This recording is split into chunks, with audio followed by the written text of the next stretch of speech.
Not only did they speak the same lone language, but they also shared the same grim and tense atmosphere. Where am I? What do I plan to do here? Zhou Mingrui silently repeated the questions posed by the two figures before him, trying to calm himself down. What left the deepest impression on him was not the meaning of their words, but the emotions behind them: bewilderment, vigilance, panic, and reverence. For some inexplicable reason, two people had been mysteriously drawn into this world, shrouded in gray fog. As the one responsible for their arrival, Zhou Mingrui was already dumbfounded and startled, let alone the couple who had been pulled into this mess completely against their will. For them, such an event was surely beyond imagination. He briefly considered two options. The first was to pretend to be a fellow victim to gain their trust and take advantage of the situation later. The second was to maintain his mysterious identity, manipulating the situation while learning more from them. Without time to deliberate, he chose the second path, to exploit their psychological state for his own advantage. After a few seconds of silence, Zhou Mingrui chuckled lightly. With a calm and low tone, he spoke as though replying to a polite greeting. An attempt. Audrey Hall stared at the mysterious man veiled by fog, finding the whole situation absurd, funny, horrifying, and strange. Just moments ago, she had been sitting at her dressing table. Now she was in this gray, misty place. Taking a breath, she smiled politely and asked, "Sir, is the attempt over? Might you permit our return?" Alger Wilson, though equally curious, remained composed and silent, watching closely. Through the haze, Zhou Mingrui could faintly see Audrey's tall silhouette and smooth blonde hair, as well as Alger's messy dark blue hair and medium build. A sudden realization struck him. Once he became stronger or understood this foggy world better, perhaps he could see them clearly. In this situation, they are the visitors, and I am the master. With that mindset, Zhou Mingrui noticed new details. Both figures appeared incorporeal, tinted faintly crimson, like projections from the red stars beyond the fog. This connection was intangible yet real, and if severed, they would return to their original world. Zhou Mingrui smiled faintly and said, "Of course, if you make a formal request, you can return this very moment."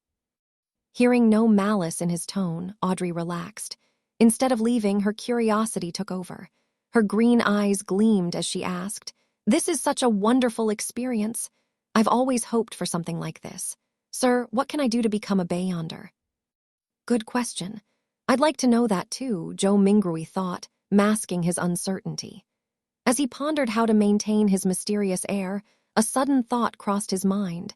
Shouldn't he be seated in a grand palace, atop a high-backed chair engraved with ancient patterns, overlooking his visitors? As if responding to his thought, the gray fog swirled and transformed. In an instant, towering stone pillars and a vast dome appeared, forming a majestic palace.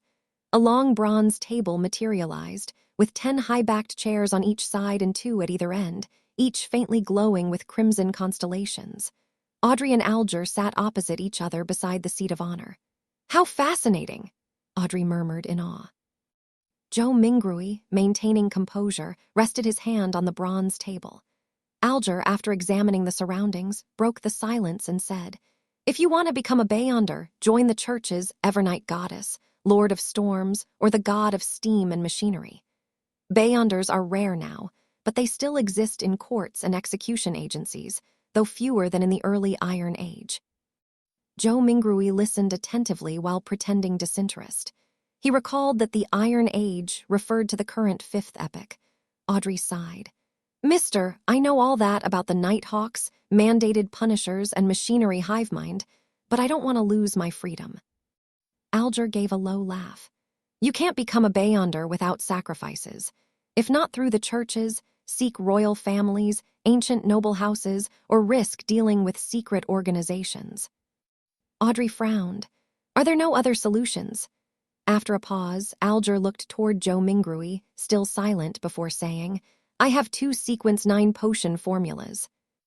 "Really? Which 2? Audrey asked eagerly. "One is the Sailor Potion," Alger explained. "It grants perfect balance, strength, and underwater agility. You can swim like a fish and hold your breath for 10 minutes. The second is Spectator. It sharpens your mind and observation, allowing you to read people's emotions and motives, But remember, spectators must always remain spectators. Audrey's eyes sparkled. I think I've fallen in love with the idea of being a spectator. How can I get the potion's formula? What can I trade for it? The blood of ghost sharks, Alger replied. At least 100 milliliters. Audrey nodded but asked, if I get it, how do I hand it to you? How can I trust you'll give me the real formula? Alger answered calmly, I'll give you an address. Once I receive the blood, I'll mail the formula or tell you here.